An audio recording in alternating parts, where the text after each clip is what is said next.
Today I want to talk about tuning your bar.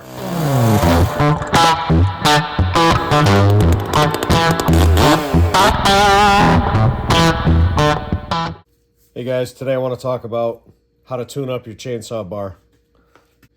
What you want to look for is sharp edges along where the chain rides. As the chain rides through these grooves right here, you'll get wear and it'll create like a knife edge, and those burrs start to stick out. The wider those burrs get, it can have the potential to get hung up in your cut. So you want to take those off. Grab your flat file, work across the edge like this. Take those burrs down. After you take them down, go on a 45 and lightly take that edge down on a 45.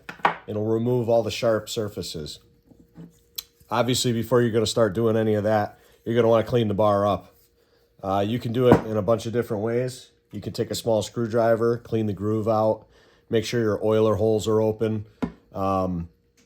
Obviously, if they're not open, you're not going to get oil in there, and it's going to wear down the bar even faster.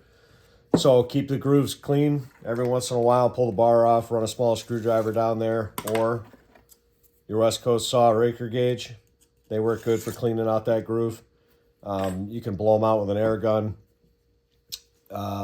Another thing is at the tip here, you've got a grease hole here. A lot of people grease these things.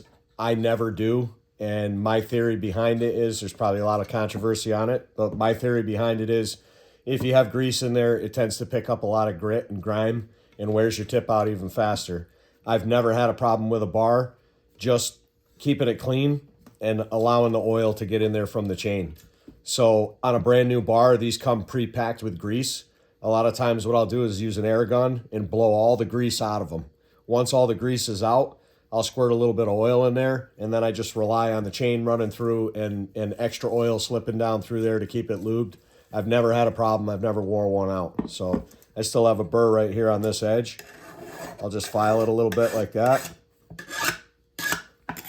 just to take the sharp edge off. And that's pretty much it.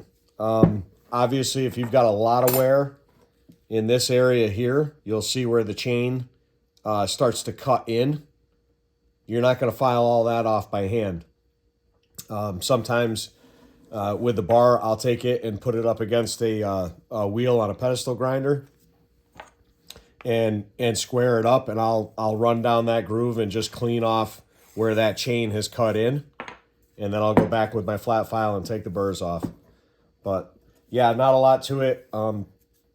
Easy thing to do, and it'll help you out a lot. It'll help your saw cut smoother in the cut and keep your chain riding straight. Obviously, when it starts to wear in here, if it wears more on one side than the other, it can make your chain twist a little bit, and your cuts can go down on an angle, that sort of thing. So keep your bar tuned up. All right, thanks for watching.